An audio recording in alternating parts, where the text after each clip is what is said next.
Well, hello everyone, and welcome into round 3 of the Ride365.com Nationals powered by Versus PC. Live here on SYS TV, it is the Thunder Valley National. My name is Kellen Brauer. I'm going to be joined here for 450 action by, first of all, we'll welcome in Chase Dunivant, just fresh off of the 250 race from Moto Chasing. What's up tonight, Chase? How you doing? Doing good. I love the track this week, and I thought it was awesome for racing. Went 11:19, a lot better than I have done so far in the season. So pumped on it, and glad to be here with you guys tonight. Right on. Chase is going to be helping out, doing some commentary. As you guys may have already heard, I'm a little bit under the weather, so Chase is going to help out. And we are also joined again by the one and only Race Tech's own Chris Riesenberg. What's going on tonight, Chris? You ready for some 450s? I'm ready for some 450s, but before we get the action started, go to racetech.com and buy something, please. It'll keep me in a job, and then it'll allow me to actually pay for internet so I can be here with you guys. Okay? Heck yeah. Racetech.com, best in the business. Check them out. Right on. So we're about to go 450 racing, and I mean, first we got to look at those point standings. The story of the season, it's been the same the last couple of years. Jesse Mullins, the man to beat, 22-point lead already on Jeremy Shipley, probably the surprise, running up in the 2 spot. Tyson Fresquez 25 points back, but Tyson's carrying some heat into Thunder Valley. Ran a 158.5 lap time. No one else in either class even under the 2-minute mark. Fresquez is feeling saucy here at Thunder Valley. It's going to be good. What do you got for us, Chase? For me, I would say, like usual, your top 5 there on the rails. I mean, everybody is a 201 or under. Adam Holm, James Armstrong, Jeremy Shipley, and then Jeremiah Seabolt, 6th place, and with a 201 as well. And so I think these guys are going to be going really good, and they need to watch out for Tyson Fresquez this week. Absolutely. You mentioned Adam Holm. He's been the story of the series consistently week in and week out. He's battling up inside these top 5 spots. Can he get a podium tonight? Well, I'm pretty sure, didn't he get a podium last week? That's what I'm saying. Can he back it up and get another podium? He's been so good. And at this point, we almost need to expect it. He's qualified well every week. He's running up at the front. He's racing like a veteran, but he's a triple-digit guy. It's been really good to see. I think we'll see something out of him tonight. I think he can back it up from last week with another top 3 overall. For sure, and we do have Kyle Robb stepping up out of the 250s where he's been a threat for wins and podiums. He qualified 10th on the 450 this week, and coming off a great Glen Helen race, the General, Race Carlin, qualifies in 8th, and don't ever count out Connor Holyak. He's always fast. He was your 7th fastest qualifier. Jack Haley, and finally, the Gravedigger, Luke Heberlein, might be back to his old form from last year as he was 11th fastest qualifier. And we have a consi on the gate, and gate is down. We're going to go 4 laps in this thing. We're going to take 4 of them to the motos. Dade Honeywell, also riding the 450 this week, is going to jump out to the lead. Seth Jones, one of the rookies, coming up out of the B class, where he did well in Supercross. Jesse Calloway and William Syme, our race host for the night, are your top 4 right now. Justin Harper ripping the 2-stroker, runs in 5th. He needs to get going if he wants to put that thing in the show. Nice to see the new system decals guys out here. I think we have like 3 of them in this consi going right now. Yeah, Josh Mertens, I see. Matt Model. The return of Travis Hoffman. Michael Wheeler's out there actually racing, believe it or not. Not doing good. He's back in 11th. That's work to do.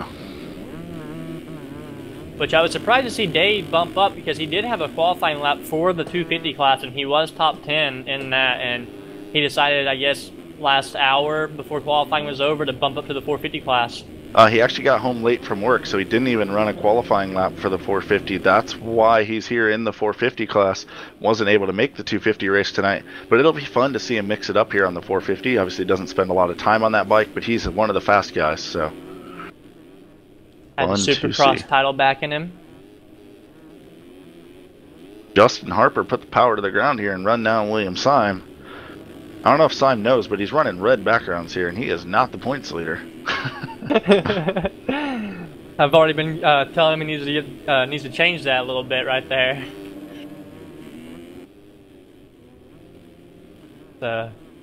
Honeywell maybe spent the last hour practicing here on the 450 to get used to it. I think he got here right about after 250 Moto 1 or towards the end of it.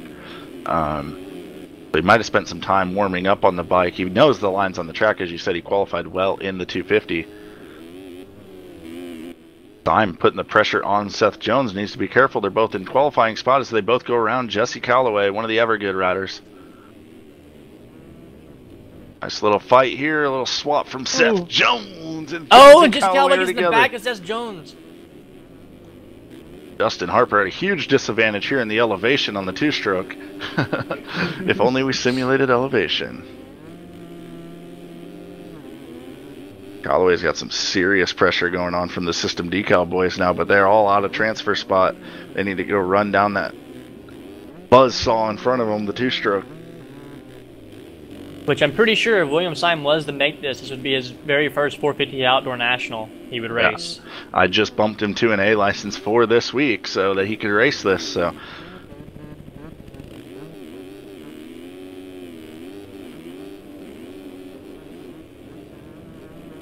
As William Syme goes down with Josh, I don't know how to say his last name. Wheeler's on the prowl around the outside of Swigard, gets run off the track. Careful, I wouldn't run Wheels off the track. We've seen a penalty involving Wheels here at Thunder Valley once. I can't remember the other rider that was involved. It was something about these rollers on the start and someone going backwards, I think. I don't remember. I think it was like 2015, wasn't it? Something like that? Runner Hoot or something like that was the other rider, I think. Yeah, I think it rhymes with Schmunner Schmoot.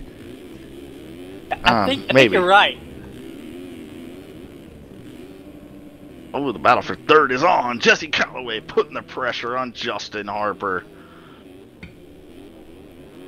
They're battling tooth and nail like they're battling for a championship. It's the Off-Road Moped Nationals live from Lakewood. They're putting the thunder in Thunder Valley. As Jack Zarsh would say, is Lakewood Thunder Valley? While I have a minute here as we're watching this consolation race unfold, I want to say hello to our youngest viewer, Mr. Race Bonds, who's, I guess, a fan of RF Racing. His favorite rider, Jake Rose, unfortunately rage quit both motos while being the VersusPC.com one to watch. That thing's developed quite the curse. So who are we going to curse in Moto number 1? We'll have to check it out when we get that lineup check going. Hey, just checking out from these guys being his first race out here, except for practicing this past hour while the 250s were going.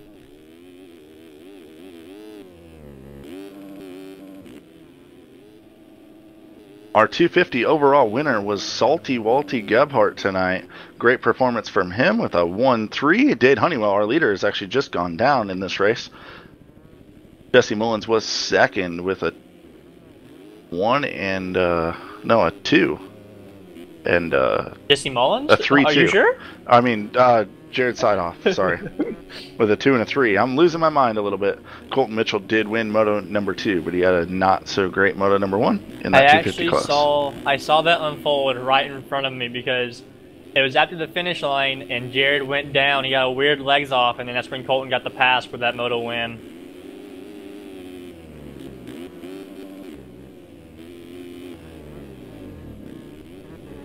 What do you guys think Honeywell's going to do here in the 450 class as he's down again? Maybe struggling with the power of the bike a little bit. Or obviously the different brakes and corners. Now Seth Jones slides out. Jesse Calloway is going to move around into the 2 spot and have a shot at the lead here. Honeywell looks like he's going to do a whole lot of nothing tonight. I assume he doesn't have a lot of time on the track if he ended up in this consolation race. So maybe not. I don't know if you missed. He qualified top 10 in the 250 class, but then wasn't able to make it for the 250 race. So switch to the 450. Oh, as they go down. As he is down, and Justin Harper's going to go all the way to the lead. Seth Jones going to slide through and then go down, so he's going to be back and forth. And the man that capitalized on this might all be Matt Model on the system decal number 101. He's going to have a shot at this thing now. Not far back. And there's Tyler Swigard, however you say it, right behind him. Honeywell did run a 2:06.2 lap time already, which, I mean, it's not steaming fast, but it's a pretty solid lap even on a 450.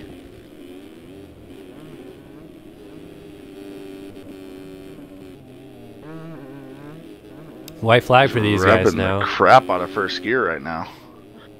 almost wonder if he's doing it as a joke or his shifter button's broke or something, as Honeywell's literally staying in first gear everywhere. Maybe just limiting the power of the 450 to not below it. Take a listen to this.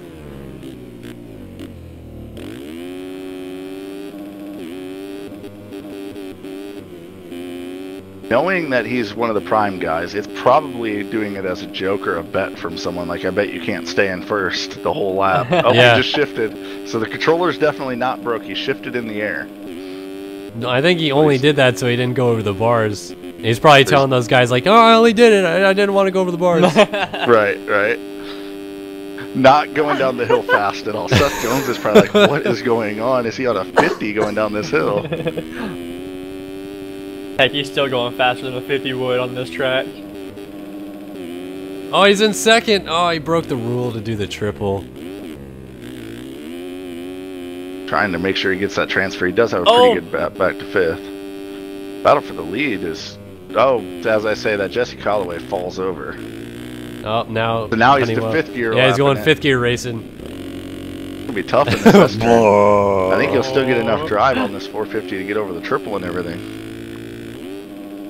Oh, he's it's going gonna be to close. Indonesia.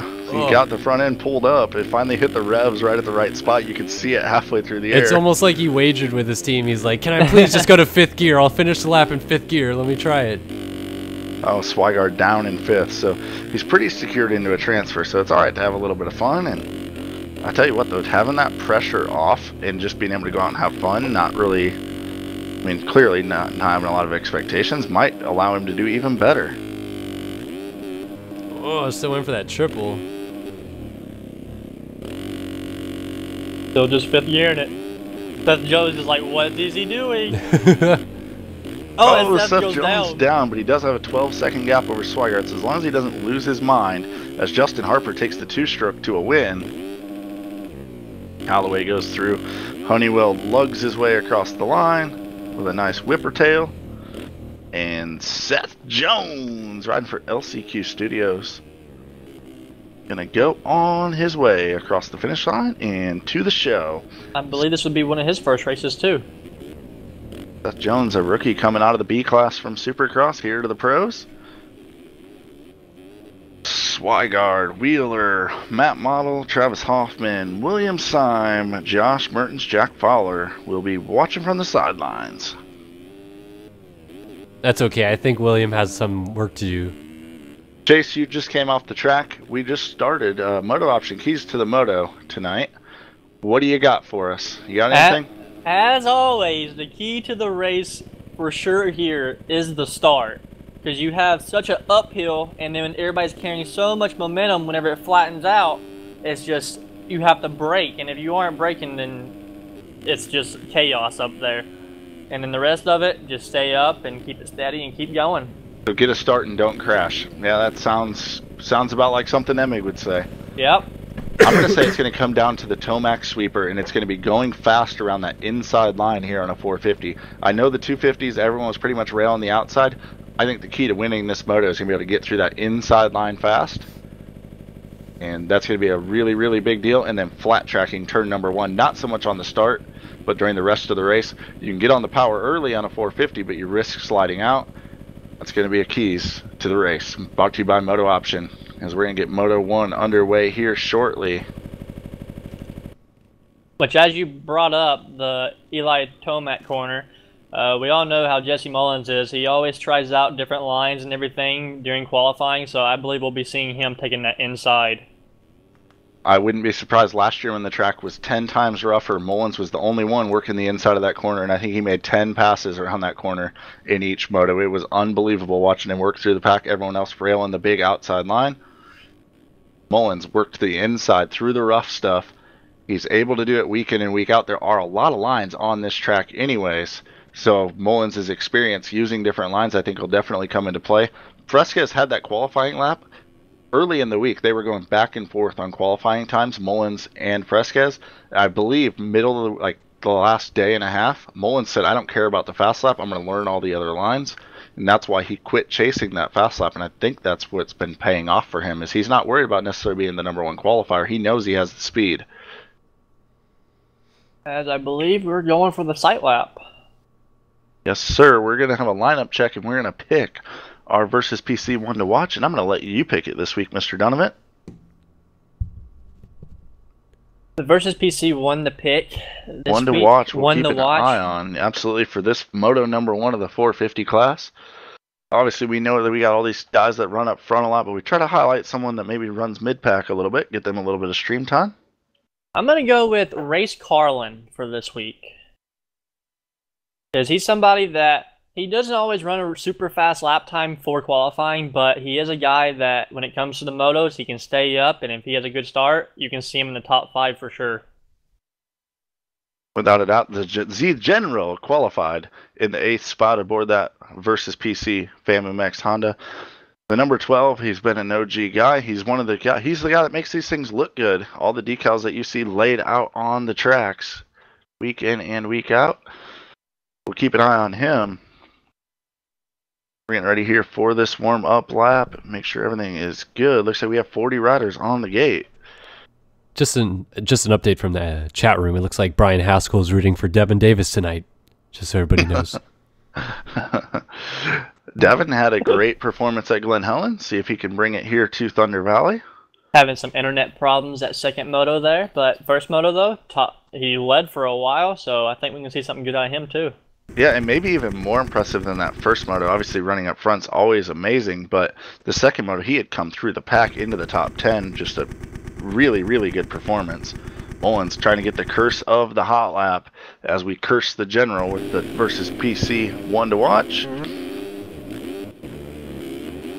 D-Bolt switching up dynos this week, riding the Yamaha dyno. We'll see if that works out for him.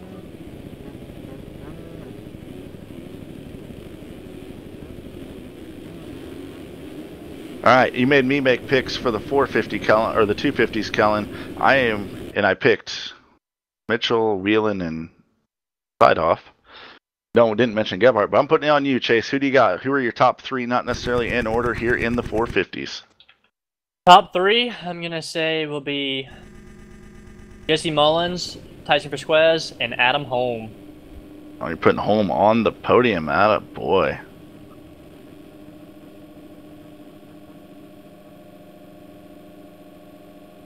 And they're off. Carlin gets stuck in the gate and down into turn number 1. It looks like coming out of the inside on the Vinyl MX Honda. It's going to be Alex Heckman, but he's going to have pressure early as Tyson Fresquez has found himself a good start. So can he lay down the laps and run away from this field? Or Kevin Frzaka, Jesse Mullins, who runs in 4th, and Connor Holyak in 5th, going to be able to keep him in tow.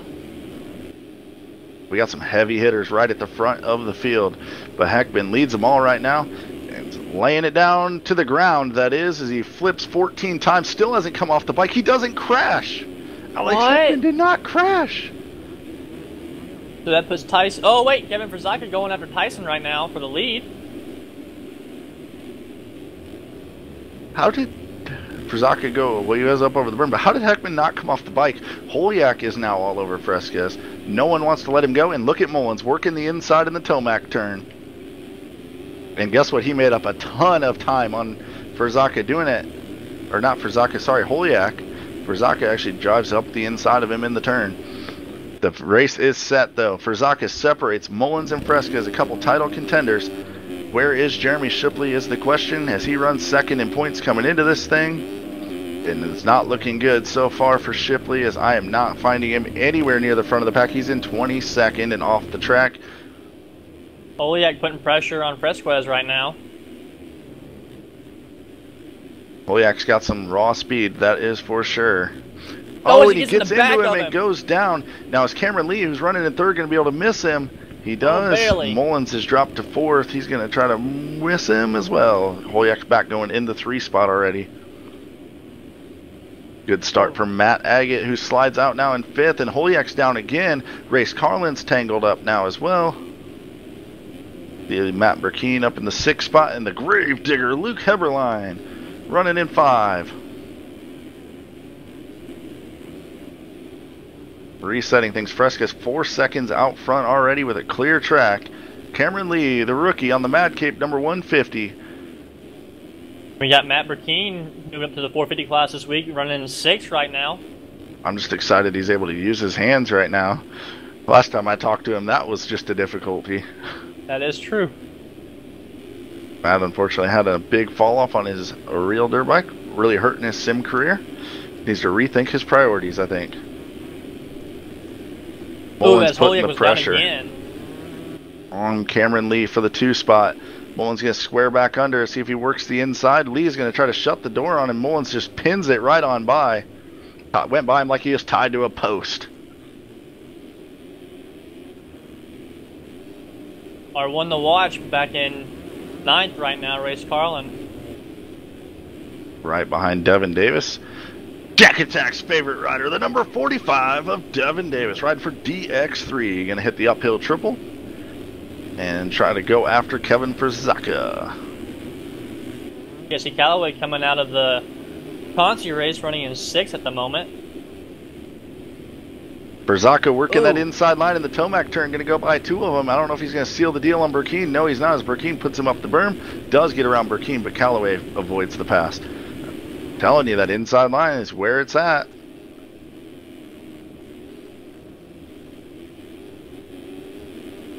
Mullins has moved into the 2 spot and seeing, we're going to start watching lap times early. Fresquez versus Mullins is 5-second gap, 5.2. We'll keep an eye on the gap and see what happens.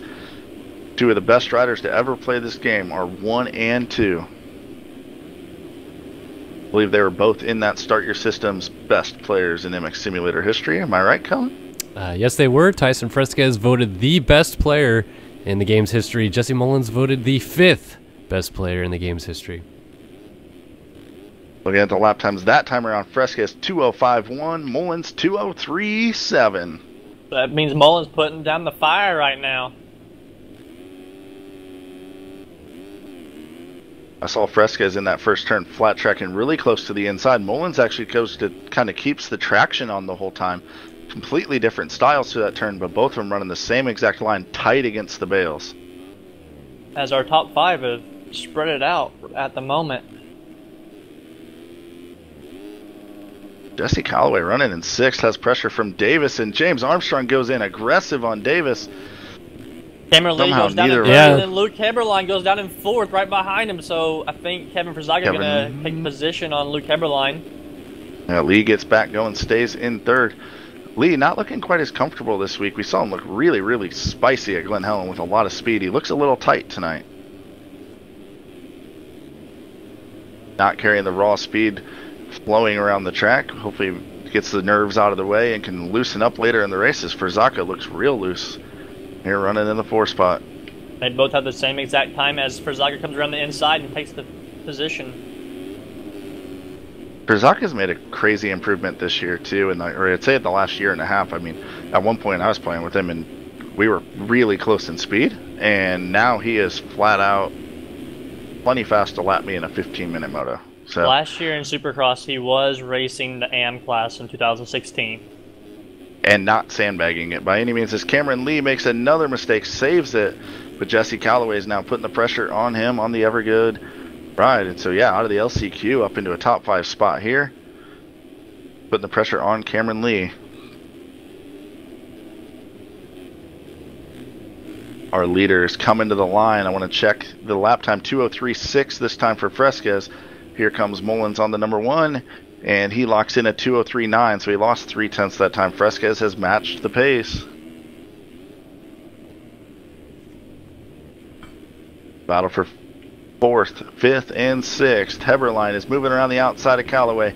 The Gravedigger that we saw last year in the outdoors that was so good just rails around the outside of Jesse Calloway, and now Connor Holyak goes around Calloway. His teammate Calloway actually checked up on the straightaway there and said, go on by, carry your speed. Hoyak's corner speed's so sick to watch. Which your top 2 guys, Fresquez and Mullins, have a 4-second faster lap than 3rd place, so that tells you right there that they're moving. Yeah, and Fresquez actually stretching it out. It's over 6 seconds now. It dropped back down to 5.8. Kind of depends on where they are on the track, but it definitely spreading out. And Fresquez just came extremely close to the pole on the downhill drop-off. Oh! Battle for a 4th right now is going on. Cameron Lee just trying to let him by, I believe. Polyak going to be aggressive here. Is he going to rail the outside? He's going to rail into the outside right behind Lee. That's where you got to work those different lines that Mullins does so well. That's something that Polyak, he has the hot lap speed. He's going to carry some speed up the inside here on Cameron Lee, and I think get the pass done now. Is set out after the Gravedigger Luke Heberlein now. James Armstrong coming in tow also has gone around Cameron Lee.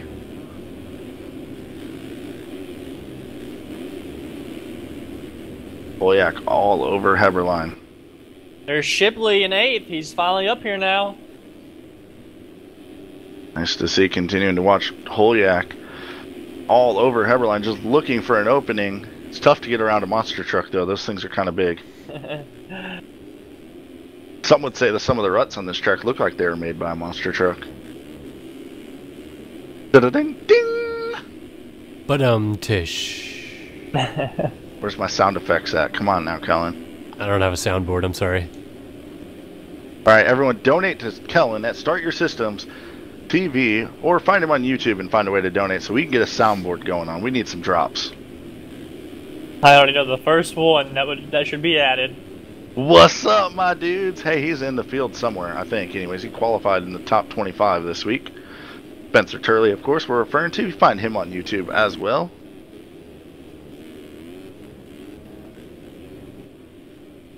Polyak still looking for a way around Heberlein, and they are reeling in for Zaka. While we're watching that battle, update on the leaders' lap times, by the way. Fresquez 2:03.4, 2:03.1 for Mullins, so Mullins took those 3/10 back out of the lead last time around. Polyak working it hard on Heberlein. For Zaka, I don't even know if he knows what's coming, and James Armstrong is coming right along with these guys. Crazy is watching Polyak. It looks like he couldn't go any faster, and he's only running 2:05s while the leaders are in the 2:03s. It's crazy, though, to see him in the 2:05s while he's in traffic like this. Heberlein just goes right around for Zaka like nothing, and for Zaka now into the bales. He's going to stay on the bike, but it's going to allow Polyak and maybe Armstrong as well to go by. Yes, it does.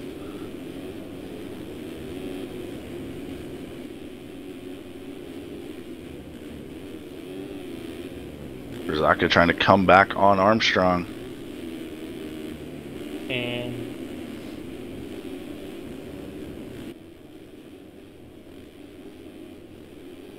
they caught him from a ways back, so I don't know.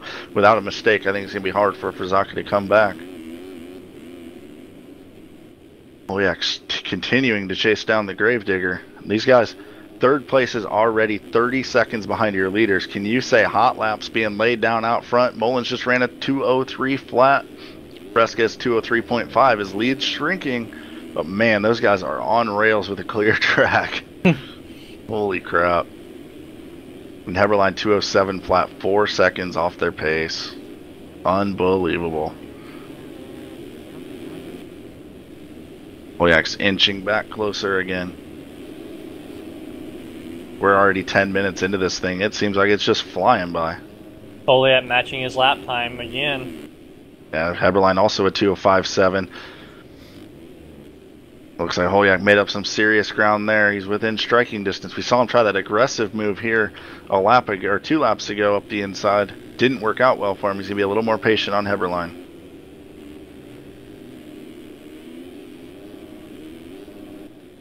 Oh, Polyak's got to drive, but he's getting a little sketchy doing it. Heberlein's going to leave him room. Polyak not able to capitalize. Ooh. Almost goes down, clips the bar on the locomotive hill. Oh, now Polyak's got the inside. Oh! And he's down. Going to surrender the spot to Armstrong. Kevin Frzaka going to go by as well. I think that's going to stop the bleeding there.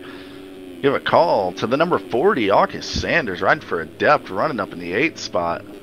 Coming back to the Nationals in a big way. Took a year and a half off of RF Pro Racing, and he's back. Nice to see from the number 40 of Sanders. Alex Heckman, after pulling that Ride365.com whole shot, runs in the 9th spot. And then we find the General, the Versus PC Wonder Watch. He's going to go by a downed Heckman. He's running up into 9th now. Heckman back going in the 10th spot. There we find Adam Holmes side by side with Matt Burkeen. Holm going to work the middle line around the sweeper, blows the rut. Burkeen going to rail around him. Jeremy Shipley coming in here to the inside. Nice three-rider battle right here.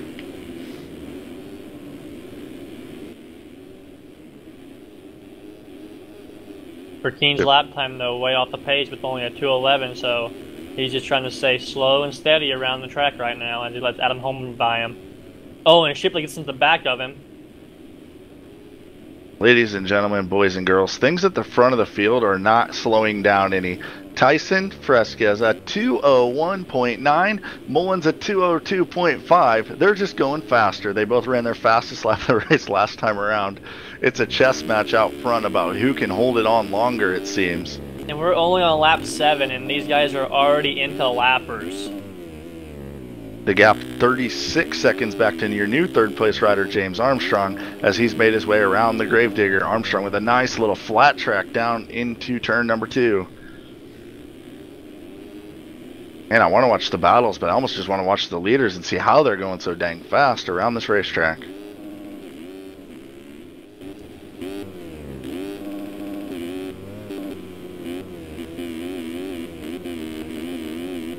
Looks like the gap at the front grew, so maybe a mistake from Mullins, or unless Fresquez is even turning the heat up more. They are in lappers too, so it could be just the fact of catching a lapper at the wrong spot.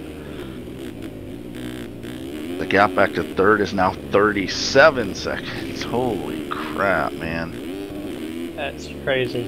Just growing.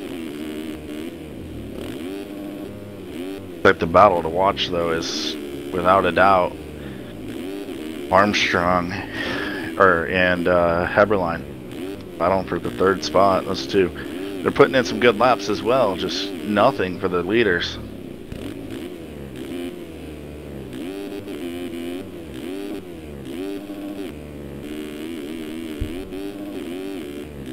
Actually, both leaders ran 2:04 flat last time around, so the gap ended up staying the same by the end. It all worked out.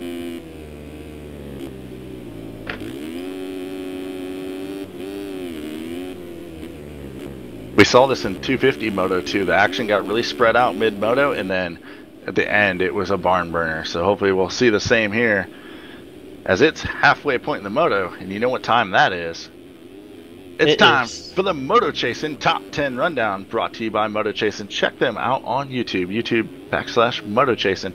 Of course, we have the owner, founder, creator, and everything Moto Chasing, Mr. Chase Dunivant, in the booth with us tonight. And we're watching Tyson Fresquez, the number 21 Team Volcom rider, lead the way after a great start. Something we haven't been able to say much this year is a great start for Fresquez, and he's taking advantage of it. Mullins had a better start than he's had a lot of motos as well, but he's got nothing for Fresquez right now as the gap's up to 7 seconds on the Prime Design Graphics number 1. For Mullins, back in the number 3 ride, we find James Armstrong riding for the Team Volcom. Good performance going for him. Unfortunately, he's 40 seconds out of second place right now, so he's racing to stay here in third at this point, I would say. Under pressure from the Gravedigger, Luke Heberlein on the number 28. Back in the 5 spot, still running a strong race. It's Chiefs 3000, Kevin Verzaka on the number 61. Connor Hoyak recovering from that crash earlier to find himself in the 6th spot. The ever good rider has some wicked speed. We'll see if he can turn it up and maybe turn this into a top 5 or podium finish before the end of it, as we have a half the moto to go. The rookie Cameron Lee looks a little looser now on the number 150 Mad Cape machine, finding his little flow and corner speed, running in the 7th spot. He's been hovering around that top 10 finish all year and looking to log another one here in moto number 1. And then it's Colonel Sanders, August Sanders, number 40 on Team Adept. Our Ride365.com whole shot winner, the Vital MX Honda number 55, Alex Heckman, runs in 9th. And rounding out the top 10, it's every good rider number 19, Jeremiah Siebold. Peeking back one more spot in 11th, we find Kyle Robb stepping up here to the 450 for the day. And throwing a nice whip over the triple as well. Adam Holm runs in 12th. Jack Haley, Jeremy Shipley second in points is on the ground, and that's going to allow Race Carlin Z General to go up into the 14th spot. Reed Young 15, Chase Blakely and Shipley in 17th. I feel like some walls and controllers and computer monitors as he gets landed on by Devin Davis. And then Roy Mitchell are all at risk of being broken. Shipley, no one to rage quit himself out of championship battles. Could we be seeing that here? Hopefully not. Hopefully he just pushes through. Yeah, he's got half the moto to make it up. All the points matter, especially outdoors. If a rider has an issue and can't race, it's 50 points. That can be made up, so you can make up a lot of points. Fresca's lead up to 10 seconds now, 2:02.3 last time around. Mullins probably wondering, what do I have to do to catch this guy? Oh, and the battle Luke for third is side by side. The Gravedigger coming down the inside of James Armstrong, the Bulldog. Oh, I think Luke's going to take the position. That inside line helped them out.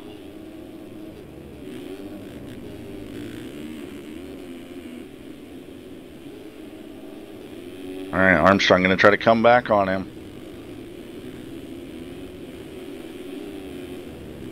They got to keep going. Only 7 seconds behind them is Connor Holyak, and he laid a 2:03.8 down last time. So Holyak carrying some speed here in the midpoint of the moto.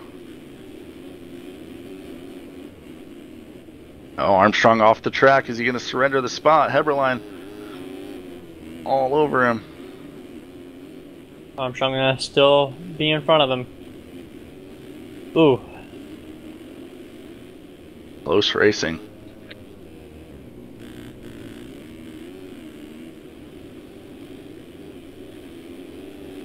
Woo! Dorian almost gets into the Gravedigger there.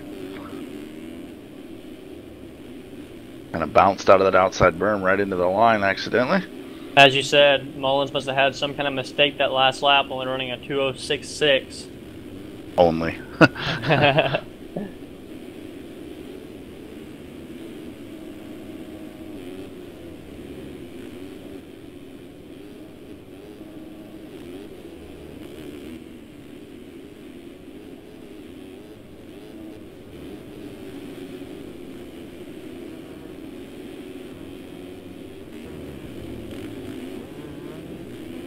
Cameron Lee going after Kevin Perzaka for 6 right now, it looks like. Jason Kellen, I'm going to let you bring this one home. I have to make a phone call. All right, no problem. I can jump in. Looking at that battle between Perzaka and now Cameron Lee.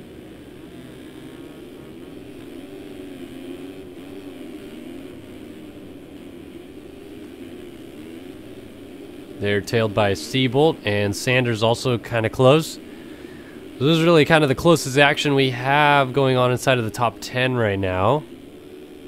Everybody else pretty much spread apart. Ooh, as Lee makes a mistake, gonna let Seabolt get a little bit closer to him.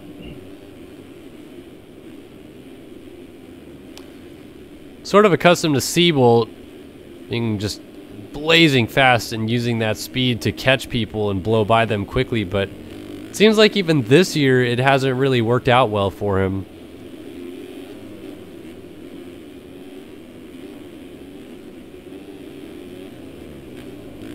Decided to move up to the 450 class at Glen Helen to try the 250 out at Hangtown, but good to see him in the top 10 here. And he's going after that rookie, Cameron Lee.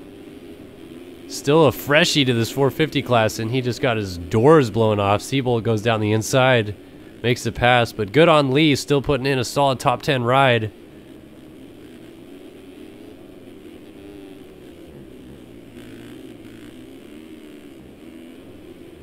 Now Seabolt putting his eyes onto Perzaka, trying to close that gap for 6.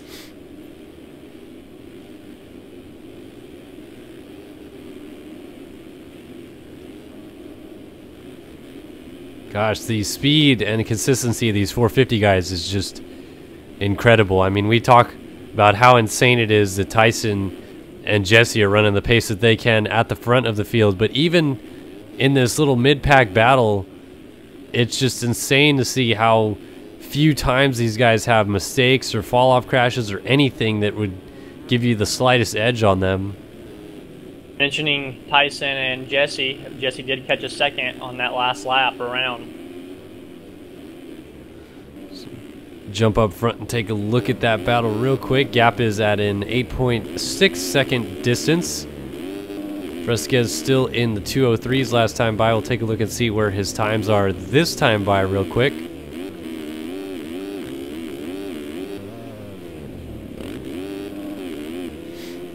Over the line, 2017, so he upped his fast lap, reset fastest lap of the race in the process. Let's see if Mullins can match that. 2018, only a 10th off. So here we are, you know, casually 11 laps in the books in the Moto. Almost 23 minutes in, and these guys are just starting to throw down qualifying laps. And they almost have a 50-second gap over third. Yeah, let's take a look at that for a minute. Here is Mullins dropping out of the turn 1 complex. And here's James Armstrong in third. Still has pressure from Holiak behind. He is just about to hit this triple. He's maybe 4 corners from the finish still.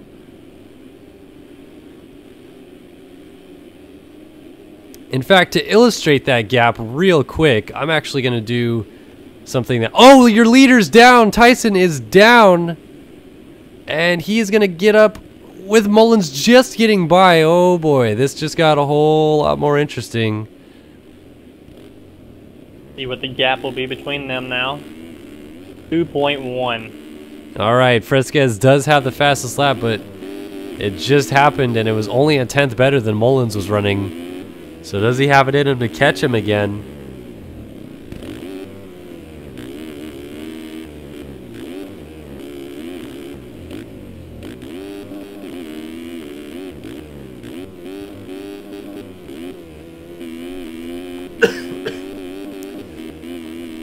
As I believe Mullins knows that Tyson, at this track, he's on another level compared to what he was at Hangtown and Glen Helen, so he's just trying to keep the pressure off of him and just stay smooth, I believe. Yeah, I think that this is the first time since at least early into Nationals 2013 that I really have seen Tyson want it outdoors again. Like, he has just not looked the same outdoors as he has indoors for years, but right now he looks like a different rider again. Like, the Tyson we saw indoors has finally come out of his shell and shown what he's made of outdoors.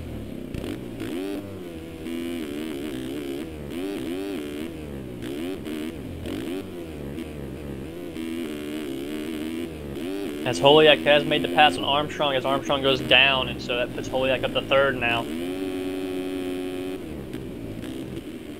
Man, I do not want to look away from this battle just yet, but I do want to do this little rundown thing that I want to do here to emphasize how huge this gap is between your race leaders.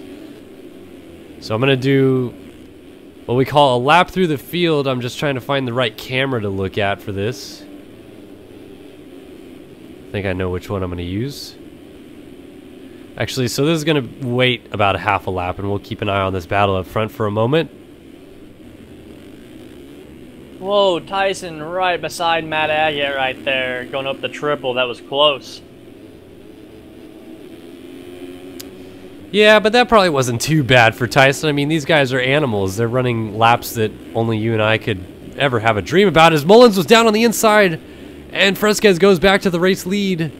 Oh, man. Side by side. Oh my gosh. That was dualies and a half. That was ridiculous. They're both upside down. Just about to say 4 minutes plus 2 laps to go in this moto, and oh man, do we have a battle on our hands in Lakewood, Colorado.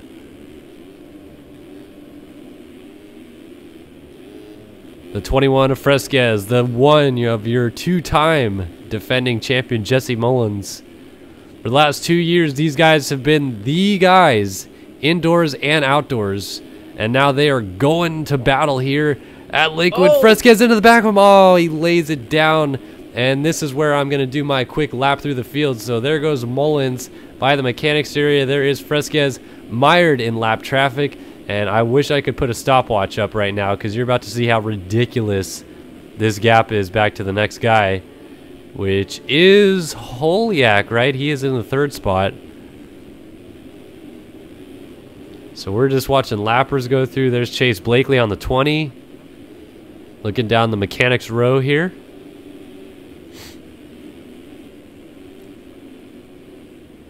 This is another lapper. Couldn't quite grab the number on that Suzuki going by. Looked like maybe one of the system decal riders though. There is Dade Honeywell, a lap down.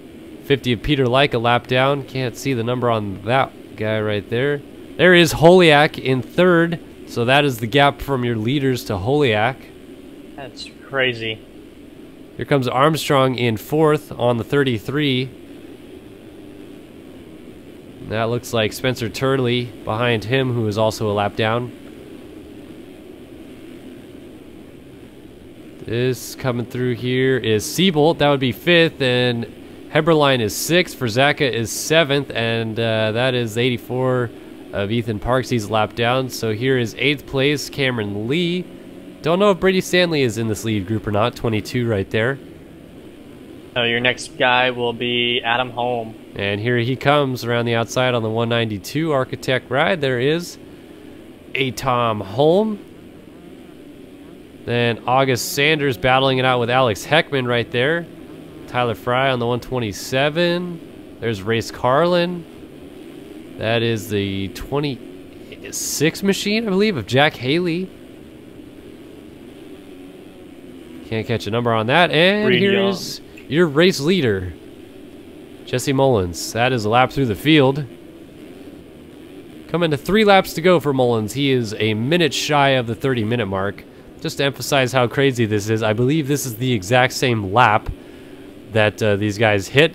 But Seidhoff, while leading in the second moto, crossed the line with 7 seconds to spare or so. Mullins crossed the line at 29 minutes flat. He has a whole minute to spare before hitting the timer when it would run out. And so essentially their total race time is looking about a minute faster than those 250 guys are running, which kind of sounds insane, but I guess they are 450 riders, and I guess these guys are aliens, so what are you going to do? As Tyson did put down a new fast lap for him of a 2:01.3, and Jesse put down a 2:03 flat that last lap around, so he is putting down the laps to try and catch Jesse at the moment. Will he have enough time though, Chase? I mean, that is a good time, but is he going to be able to keep that speed, and will Mullins also be running that same pace this whole time? I don't know. I mean, I think it'll be close coming to the finish between these two. I certainly hope so. Oh, Frisquez! Oh, got a kick in the sweeper, and he is down. So this is a walk-at-home victory for Mullins as long as he stays on 2 wheels, which hasn't been really too difficult for him this whole race, I would say.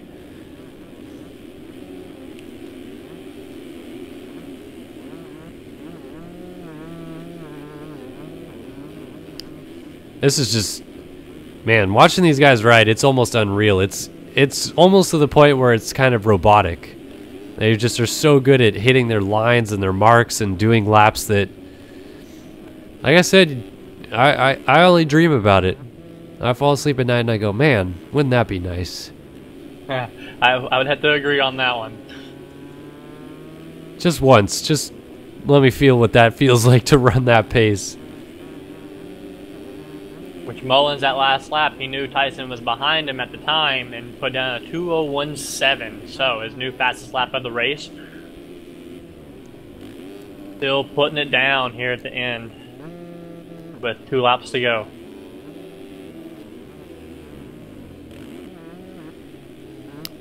So Fresquez has fallen back after that mistake.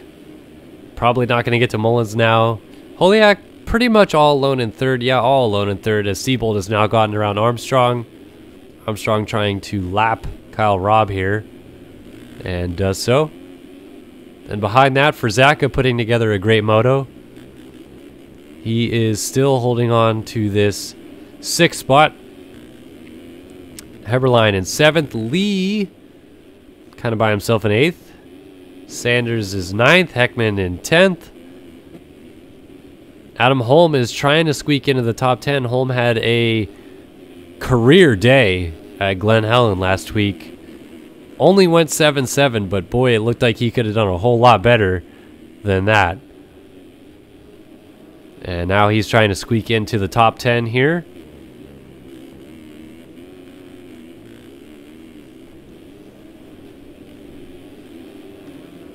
Got to watch out for our versus PC one to watch though, Chase.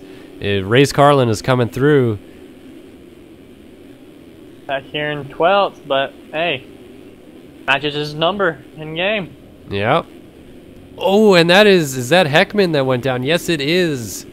Vital MX Honda. Alex Heckman is upside down, and he's going to get going. He's lost a couple spots and just got lapped by Jesse Mullins. Whoa, Jesse must have had a mistake that last lap because it's a 2-second gap now going on to this last lap. Yeah, white flag is in the air, and Fresquez has got the bit between his teeth. He is trying to go after Mullins to win this first moto at Thunder Valley. Can he get it done? He saw Mullins, made a small mistake, and lost touch with him. He has got to put an absolute burner down here if he wants a shot at him in this last corner. Go on board with Fresquez one more time. Had been running 201s. Needs probably a 2 flat. Maybe even less than that if he wants a chance at Mullins, who is riding just flawlessly at the front. Oh my gosh, you see how hard Fresquez attacks that corner? He's into the other lane. Fortunately, no riders were there, but I think that's going to be it unless Mullins makes a mistake.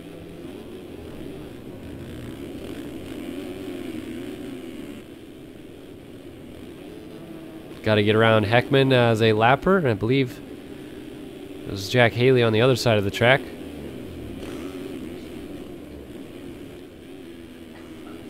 So this is really telling for the season that we might have on hand for us. Fresquez destroying the track, looking like he's got Mullins covered.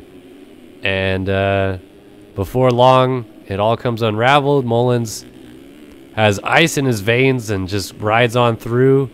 Looks like he's going to pick up this win here. As Jeremy Shipley, who was second in the points, if I'm correct, is in the 15th spot. Well, at least he's going to finish. Checkers touchdown at the beginning. We've seen Shipley rage quit out of championships as recently as this year. So, trying to pick up as many points as he can, but the most points picked up this moto is going to go to your defending champion, Jesse Mullins, as he wins 450 Moto 1 at Thunder Valley.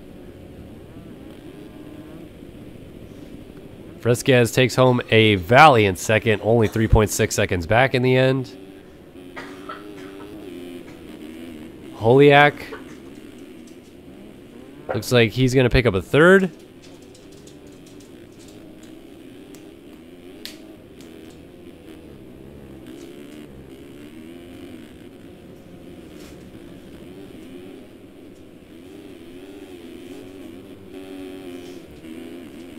Seabolt is comfortably enough in front of Frizaka that I don't think anything's going to happen here. Oh, Frizaka's down. Gonna let the Gravedigger by him for 5th. And Armstrong also slid through. So Frizaka just needed to ride that one home. Unfortunately, a late crash there. Oh, as Armstrong and Luke both go Armstrong survived it. Somehow Armstrong's still up, and he's going to get together in a battle with Frizaka.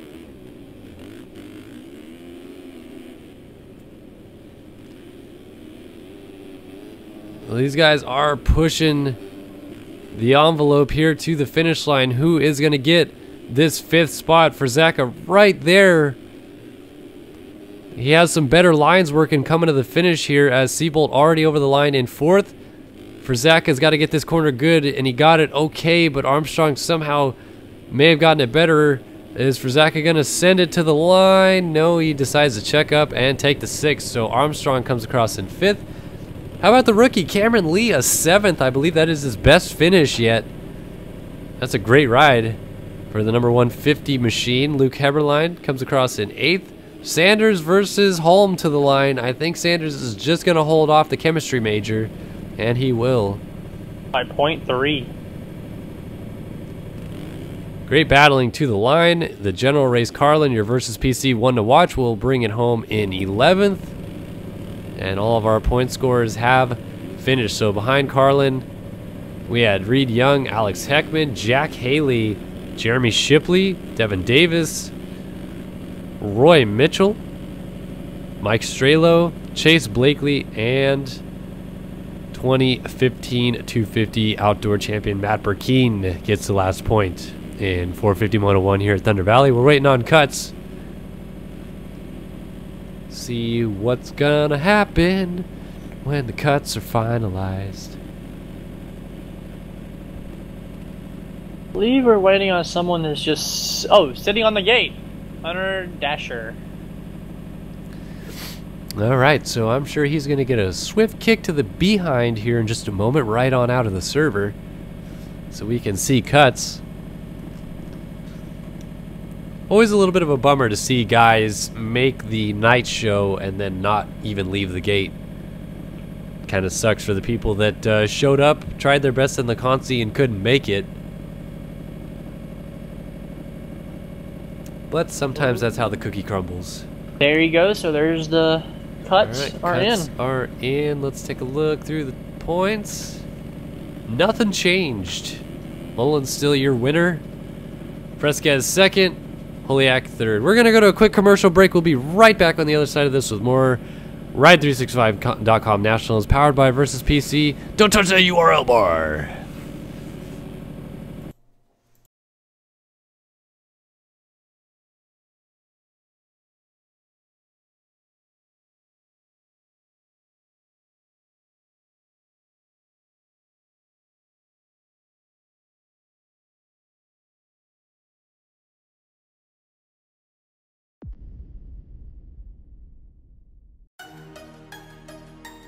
RaceFactoryGaming.com would like to thank the following sponsors for their continued support.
All right, ladies and gentlemen, welcome back into the booth. Round 3 of the Ride365.com Nationals, powered by Versus PC from Lakewood, Colorado, Thunder Valley National. My name is Kellen Brauer, joined by Chase Dunivant and Chris Riesenberg. We got 450 Moto 2 coming up here in just a quick tick. And your Moto 1 standings here on the left side. So you can look for your favorite rider's number and figure out where they finished. But it's time to go racing in Moto 2. You guys got any picks, ones to watch, anything? My top 3 for this race in order, actually, is going to go Tyson, Jesse, and then I'm going to go with the Gravedigger for 3rd this time. All right, that is a hot take from Chase Dunivant, but we're looking at Kevin Frazaka in the middle as he got a great start last time. Let's see what happens this time. He gets pinched off and he's down, so instead, it was Neil Wells way around the outside, but I believe it's actually James Armstrong that comes out. No, it's Tyson Fresquez. Fresquez with the lead. And hold on to your pants, ladies and gentlemen. Fresquez leading could be bad news for the rest of the pack. Let's see where Mullins is. Not seeing the number 1 machine just yet. Kyle Robb goes down. Where is Jesse Mullins? Kyle Robb just pulled a schmutter schmoot. Oh, there is Jesse Mullins. There he is. P27. Okay, well, P1 and 2 in the first moto are now P27 and P1 respectively in the second moto. Oh, at the start. I just got bamboozled back here in the pack is Riley Poxleitner, and he's running Tyson's bike, and I was like, oh, we have a restart. What happened? Red flag? I don't know. I had my message lines on 0, so I same didn't see thing. It. What the heck just happened? I'm not seeing anything in chat that would suggest something, unless that was a warm-up lap and we just totally blew the you-know-what on that. That was really weird. I thought for sure we had gone racing, but all right, re-rack them, rerun them. Here we go. Moto 2 from Thunder Valley in the 450 class. Wow, a lot of guys hit the gate. And it is going to be the 15 machine of Connor Holiak this time. And I don't see any green machines near the front, so Tyson's Fresquez down in the first corner. Wow. Getting up in last. We must have just been duped there, and it actually was a warm-up lap, but man, I really felt like those guys were racing hard for a warm-up lap. Either way, Holiak comes out with the lead, and Rob, who was down, ends up second. Devin Davis is going into second, though. Well, maybe not. Yeah, he's trying to hold off Rob. And Rob will secure that spot. Somehow got it into that rut. Devin on the inside. Give the position to Peter. Yeah, inside is Peter the Locomotive Like taking the spot away. And Alex Heckman on the Vital MX Honda ends up here inside of the top 5. And there's your defending champion, Jesse Mullins, getting taken wide by Alex Heckman. There is no crown. Heckman is going for it.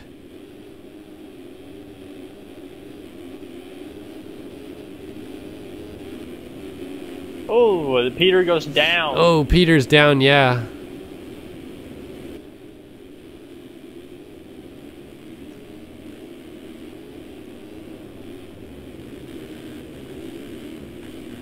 Yeah, I see William Syme now, who's the race director tonight, in chat saying he told them a few times that, that it was warm-up and scripting problems. So understandable, you know, confusion though, as normally there is no warm-up lap for Moto 2. It was set on 30 minutes plus 2 laps as we see Seabolt going down. As our top 2, which was Holiak and Rob, 1 and 2, they were both down right there as well. So that's going to give the lead over to Devin Davis. Wow, Devin Davis, Moto 2 hero, man. He was leading, I think Glen Helen last week he was leading a little bit. Ooh, as Heckman getting all wild right there, going to allow Mullins up to the inside, but I think Heckman's going to bring it up the hill and stay in second. Heckman doesn't care who's got that #1 plate, man. He's going for it.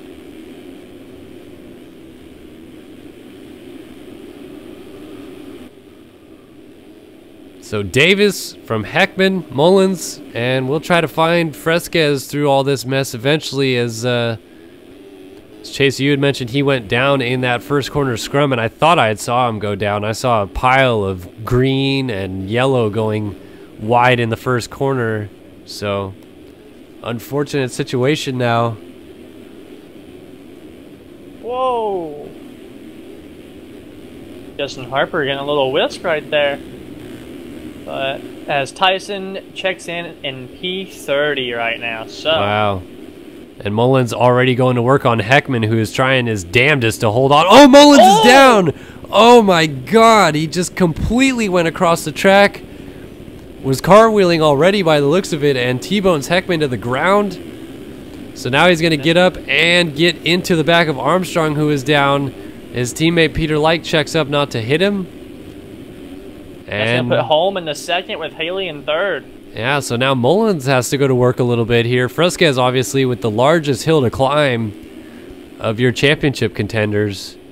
Ooh, Mitchell almost got into Mullins as he went down right there.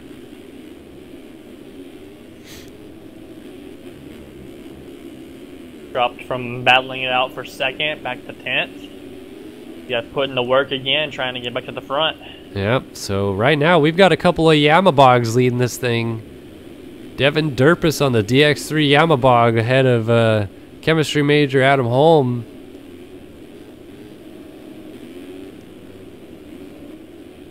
Yeah, it looks like last week a little bit. Carbon copy. These guys leading in Moto 2.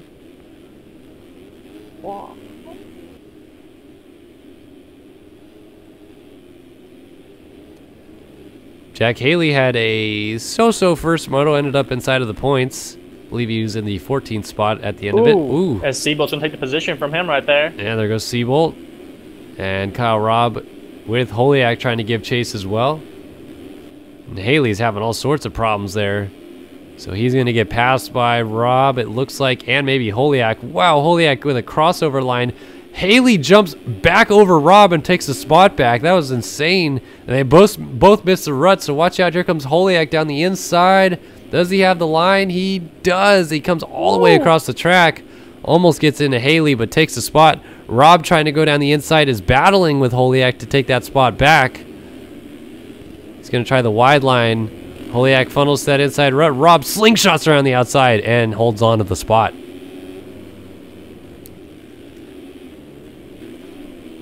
So all this action's going on. Mullins now behind these guys. We'll sneak back further into the field until we run into Fresquez to see time-wise how far back he really is. Man, oh man, has he got a hill to climb. Here he is. Fresquez now running in the 26th spot, so he's made up a few spots. He's going to make up 3 more right there, so 23rd now. But, oh boy, he's got to be flying. And mentioned how there was a scripting issue. William Simon was trying to let people know in chat. But as you said, Chase, you know, I run message line 0. You said you run it too. I feel like a lot of people, especially racers, do that now. So they don't have to deal with chat popping up on their screen all the time. And that's actually the only time that I have it on 0 is during the races, so I have no distractions on my screen. Right, and so, you know, it leads to situations like this where the race director's only mode, method of letting people know what's going on is by chatting. And with JLV eliminating the mute chat feature, which personally I thought was kind of the worst thing he's done in this game, you can no longer just get people to not be chatting at all and have server broadcasts that only, you know, the racers can see, which is what really should be done. But that's probably what led to this situation. So Fresquez probably thought he was free and loving every minute of it, leading, and ends up way back here on the restart. Which, sorry to cut you off. Oh, never mind. Adam Holm, as I was about to say it, he was on the heels of Devin Davis, but he goes down that outside line. So it's going to put Jeremiah Seabolt up to second with Connor Holiak third from Evergood. And then Mullins right there in fourth with Jack Haley on him. I have a feeling, just a hunch, that Seabolt and Holiak are going to gobble up Devin Davis here pretty quickly. Davis is a very quick and capable rider, but Seabolt and Holiak are kind of on another level. Both of them now are 250 Supercross champions. Holiak winning the East Championship this year. And Seabolt repeating on the West, if I'm not mistaken. So two-time 250 West Supercross champion. As Seabolt did run a 2-second faster lap, and I have no idea how he just did that, but he just used the hay bale as like a whoop and just skimmed it. It was, I don't know how he just did that, but okay. Yeah, aliens, you know.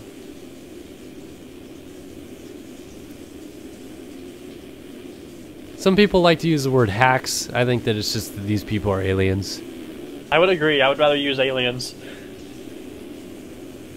Let's see what these lap times are as they're about to come across the finish. 2:05.9 out of Devin Davis and a 2:04.3 out of Seabolt. So Seabolt putting in the burners, trying to get to that #1 position. Yeah, but a 2:05.9 out of Davis is pretty good. He's definitely trying to respond to that pressure. We'll see how long it lasts. But the battle for lead is definitely on now. Seabolt right onto the back of the 45 of Devin Davis for the race lead.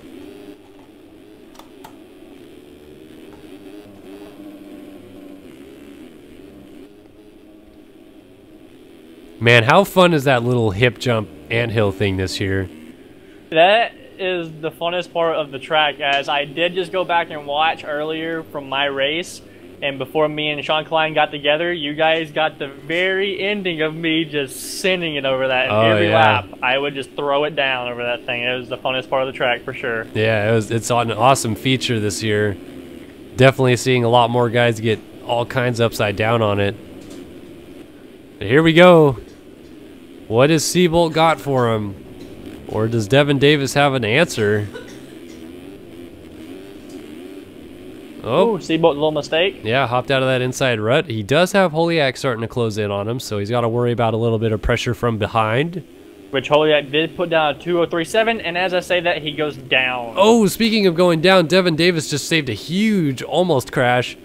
Went off the track, but lost the race lead to Seabolt now. And Mullins is back in third.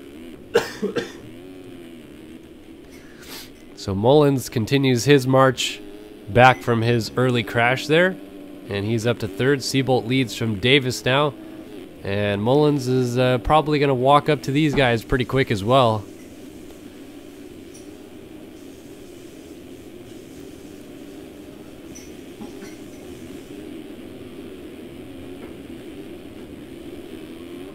Trying to watch for Tyson Fresquez in the scrolling reel across the top of your screen.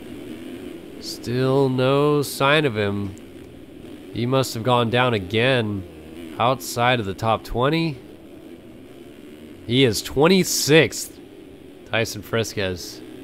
Definitely not the moto he was hoping to have with that second in the first moto. Not at all.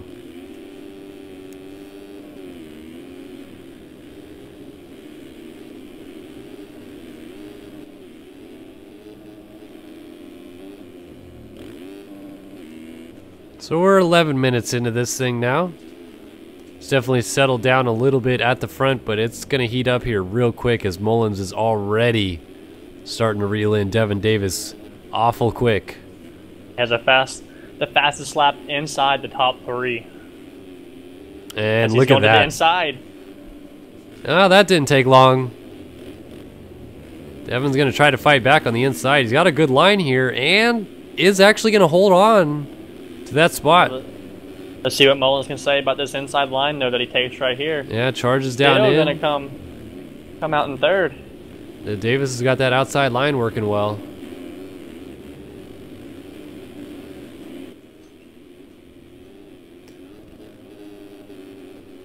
Give it up to Devin Davis. He's definitely doing a decent job of responding to the pressure. And he changed up his line there this time by so he didn't have that same mistake. Oh, he's into Mullins. Mullins jumps off the track and somehow stays on 2 wheels. And Jack Haley going to be right on Mullins. Oh, almost lands on him right there. That could have been a championship changing moment right there if Mullins had decided to re-enter the track just a little bit late and Haley had protested him. I don't have any question that that would have been an illegal track re-entry. And And then they got Holiak, though, right here on Haley, who was in the top 3, running in 5th now, trying to get back up there. Yeah, Holiak trying to get Haley and get him quick so he can go after Mullins.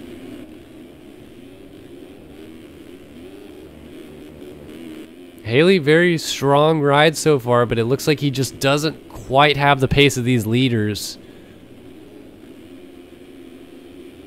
Just trying his best to hold off Holiak, though.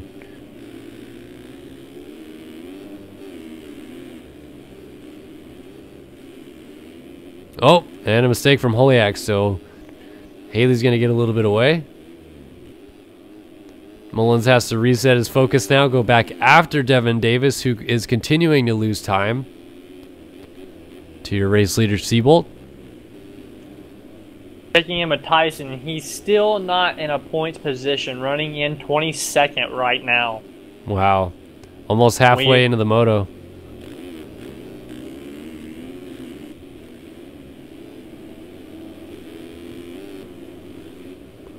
I would really be curious to know. And I'll ask him after this. Obviously, focus-wise, probably affected him a lot more than we think as Davis makes a big mistake and Mullins goes back by. But I wonder if Fresquez put a lot more attention into that first start. And, oh, as Haley just lags out and Holiak runs straight into him. Whoa. That was a big one, too. Haley just came back right behind Devin Davis. Thought for sure Holiak would type something in chat, but he did not. I think we'll hear something about that a little later. Yep.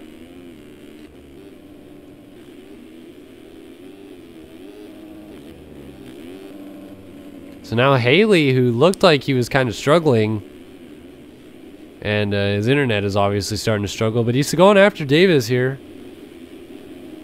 I believe Davis, though, he's just trying to hold on to this podium position because he would be so stoked to just finish in the top 3 for a moto. Right.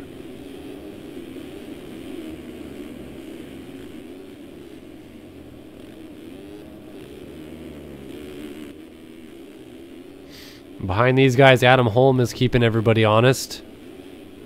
Just kind of watching this battle unfold in front of him. Take advantage of whatever position that these guys may hand over. We'll wait and see if this sorts itself out and do our top 10 rundown.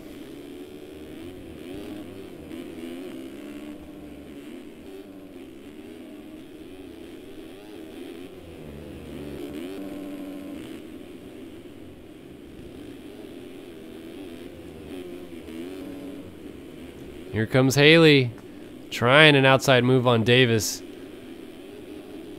Adam Holm, too, he's just lurking back there behind Haley, just trying to watch and see what these guys right here will do. Davis is holding strong.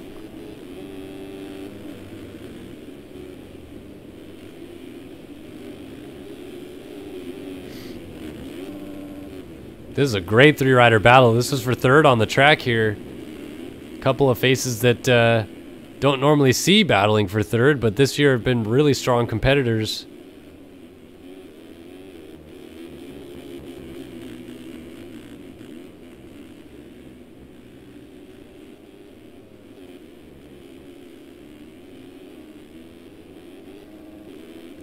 Don't want to switch away from this battle because I feel like as soon as I do, something's going to happen. Well, we've been going to bring this up, for a though, little real bit. quick, Tyson is 1 position out from getting points for this moto. All right. So he's up to 21st. He's matching his number.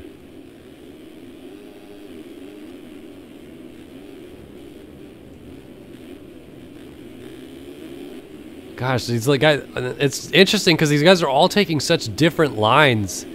But I'm pretty sure each one of them took a different rut in that corner. Yeah, so they're working on different lines. They're trying to make them all work, and then they all kind of funnel back into the same one in certain sections. As Holm makes a small mistake, so he drops off the battle for just a moment.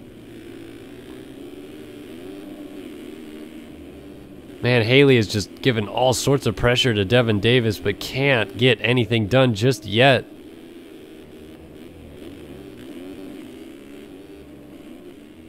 Davis gets dirty. Goes a little bit long, but still got a good drive up the hill. Oh, Haley got a good run out of that rut right there. Yeah, jumps down the hill, gets a better drive, goes all the way around the outside. Davis tries to hold on and block passes him to the ground. Gonna give home the position in the 4th. Talk about aggression. All right. Why don't you do a nice little top 10 rundown. Chase brought to you by Moto Option. The guys at Moto Option Clothing always coming through with some hot banger stuff. And the title sponsor of our fantastic Supercross season that we just wrapped up. Let's hear it, Chase. Well, right now we have Jeremiah Seabolt for the Evergood team running out in first with a 6-second gap over our 2nd place position of Jesse Mullins, the number 1 for Prime Designs. And then after that, we have Devin Davis of DX3 Racing running in 3rd as he's getting chased down by Adam Holm of Architect in 4th. Jack Haley of Relax Attire running in 5th. And Connor Holiak back here by himself a little bit, running in 6th. Jason Blakely for BPC Husqvarna running in 7th, the number 20 machine. And then James Armstrong right behind him for Team Volcom in 8th. Then our 9th place position is Roy Mitchell of Relax Attire. And then does General Race Carlin for Versus PC FamMX running out your top 10. Right on. That is the top 10 rundown brought to you by Moto Option 450 Moto 2 here at Thunder Valley. Let's sneak back a little bit deeper into the field as well, as we got Peter Like and Ethan Parks, 11th and 12th. Eduardo Simos, rider out of Brazil, holding off Kevin Frazaka, who is up into 14th now. Alex Heckman started up front, drops back to 15th now. Brady Stanley is 16th, and here is Fresquez. He's coming through in the 17th spot. He's got a lot of riders in front of him that he can still pass too, so perhaps he gets into the top 10 before this is over, but man, oh man. That's a lot of points lost today. Rookie Cameron Lee coming behind him in 18th. Luke Heberlein had a great first moto. He's at 19th now. And how about Riley Poxleitner? He's got some points going on here. 20th place. And talking about Tyson, our guy that was 2nd in points, Jeremy Shipley, has quit the race. Wow. Yeah, Mullins is probably going to get a big old nice chunky points lead after this one, that's for sure, as Fresquez goes up the inside of Stanley to make the pass. He'll now go after Alex Heckman.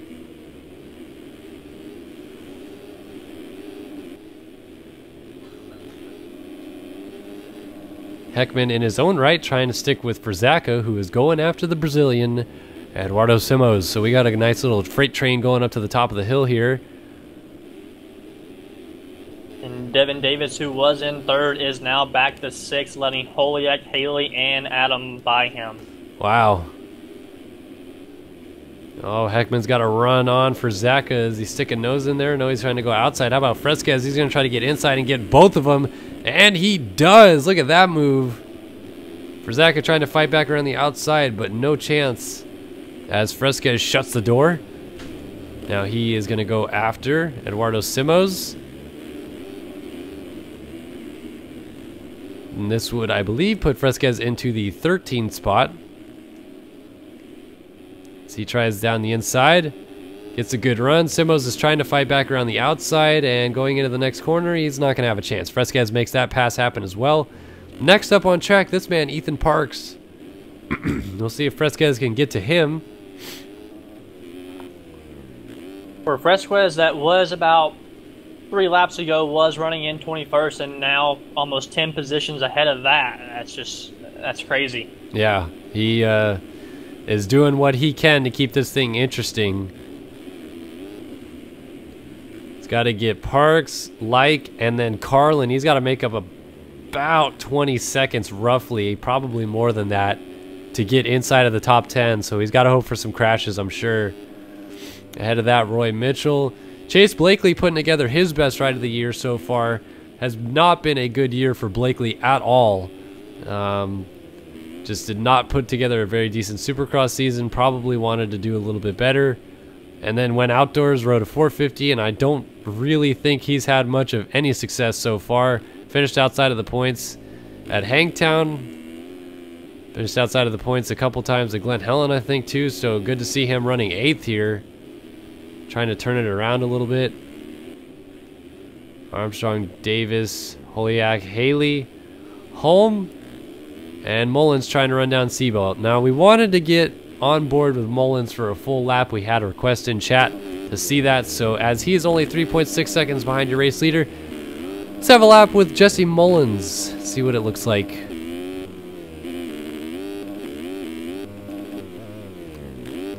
And while he's doing that, Chase, why don't you talk a little bit about what you can see out of Mullins and what he might be doing a little bit better than Seabolt as he's trying to reel him in for the lead.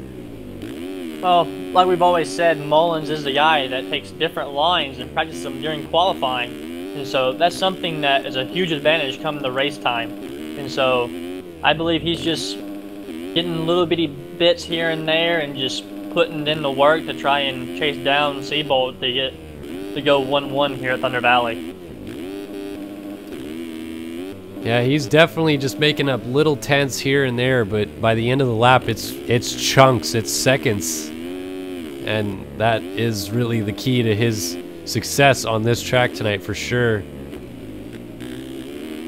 Like even right there, I think he probably wanted to get to that far inside rut, but no biggie, just kind of hopped to that outside rut, and he's been working this middle in rut all night long while everybody else has been railing around the outside. He's the only guy I really see going inside there. He caught 4 tenths right there going to that inside.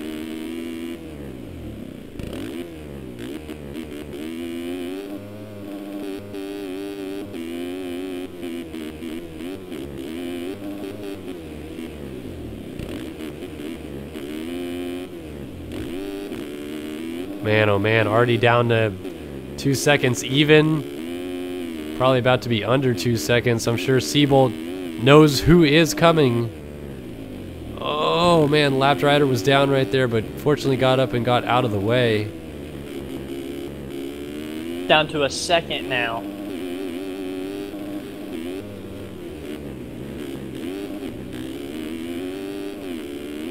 Oh man, I'm curious to see what this lap time is. Mullins wasn't really hampered by anybody that lap. And over the line, 2:03.3, so actually went slower than what he's done this race. And we saw in that first moto, in his epic battle with Tyson, those guys were in the 2:01s. So Mullins still has something left in the tank to give here. Question in chat is, what was the fastest qualifying time? Is a 1:58.5 by Tyson Fresquez. He's the only runner under 2 minutes. But so far that speed has not paid off for Fresquez tonight. He actually had the Moto 1 win kind of in hand, crashed all by himself. And here in the second moto, got a bad start, and here comes Mullins.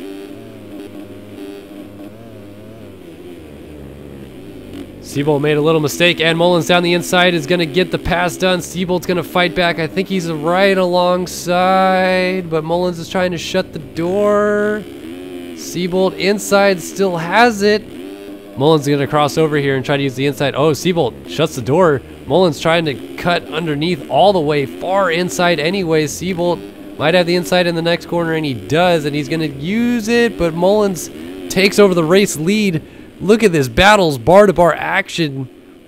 26.5 minutes in, and Seabolt down. I was wondering where he went. He was far left side of the screen. Seabolt is on the deck. So Mullins takes over the race lead.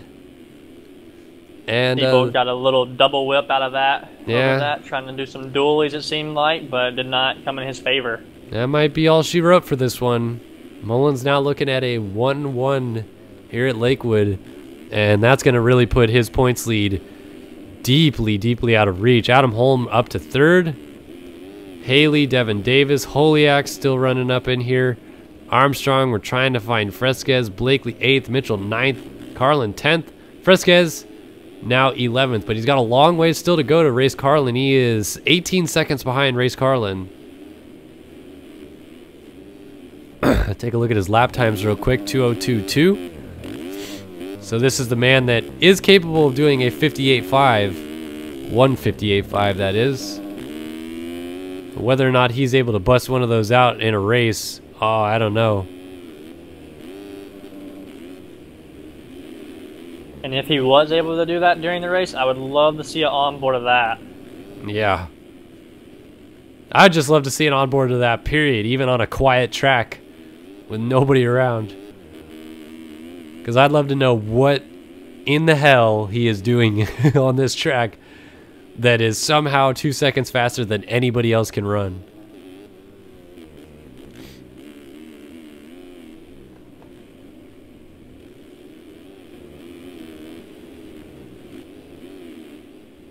Try to find ourselves a battle. Holiak just got around Devin Davis. Not sure if that was a straight up pass or if Davis made a small mistake or not. Still a much better moto for Davis this time around. 16th in the first moto. Currently runs 6th in this one.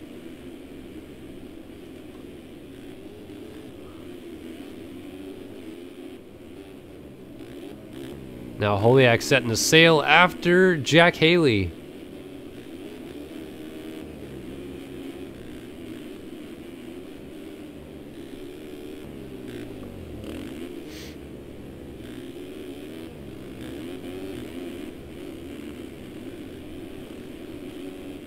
I'm almost wondering who would round out our podium overall, because Seabolt, I know, finished top 10, and so did Adam. Yeah, Adam finished 10th that last moto, so I don't know who will be our top 3 overall, except for Mullins, who would be going 1-1. Yeah, it's certainly all over the board.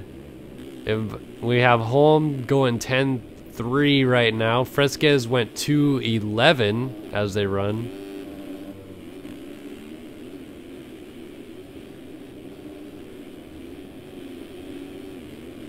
No, Holiak was up there, but he's got to get around Haley, which he might do here. He's got an inside run. Haley's going to try to swing around the outside. Turley was down on the inside, and Holiak got into him. Meanwhile, Davis around the outside of Holiak gets that spot back.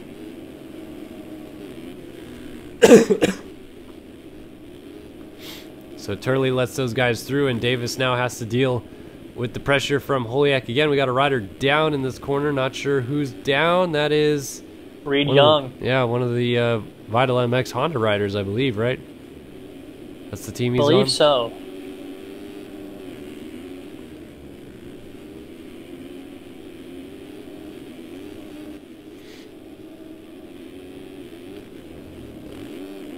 Oh, Davis a little short on that double. Woohoo! And then scrubs it down off the track. Off the track. Holiak having to slow down a little bit as Devin re-enters the track. Good gracious, Devin Davis is riding like an animal. Oh, he's going to go up the inside of Holiak here. He's going to try to use that same line. Oh, he ruins him. Oh, man, he lit him up. Just Something did this. else we might hear about. Wow, wow. That was the same move he pulled on Haley earlier. Just to hold on to the spot on Haley. And, oh, man, he wrecked Holiak. There's going to let Armstrong by Holiak as well. Damn.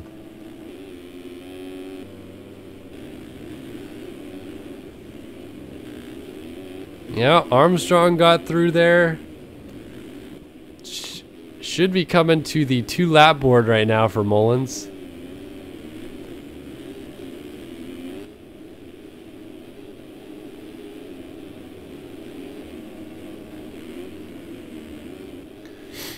And yep, not the white flag yet, so Mullins gets the 2-lap board from Seabolt.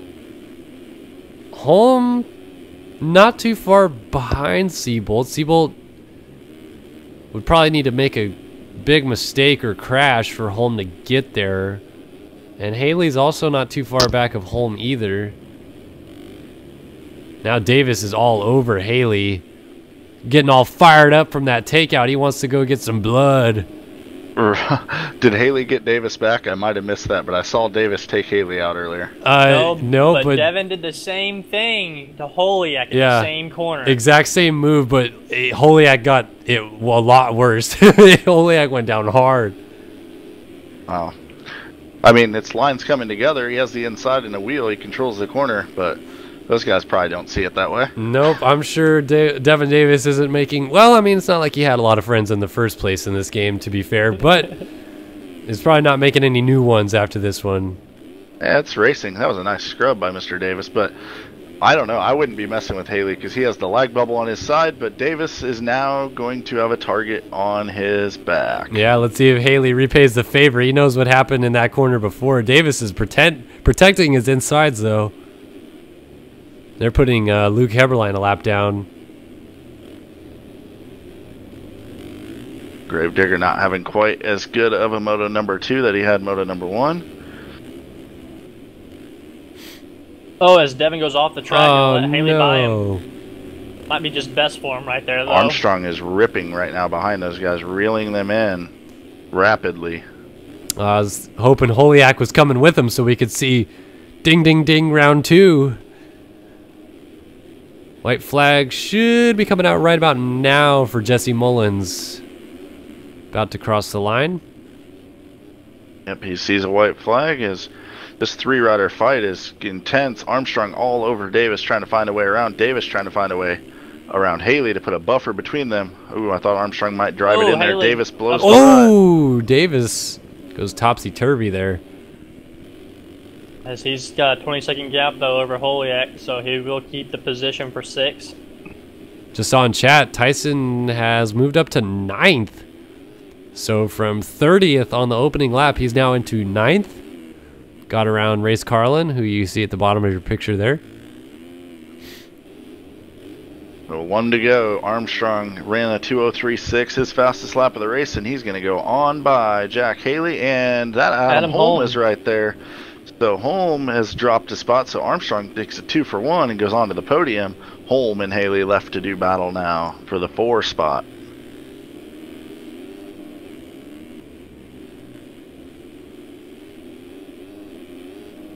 Haley kind of blew the run for the hill. He's going to lose just a little bit of ground to Holm, and Holm's going to actually climb back towards Armstrong a little bit. Nailing that bottom corner has been crucial to get the drive up the hill as far as when you're in these battles, for sure. Go on board with Haley as he's got these 2 guys right in front of him here. We'll go up to see Mullins win this race here in just a minute and the overall. But a great battle for 3rd.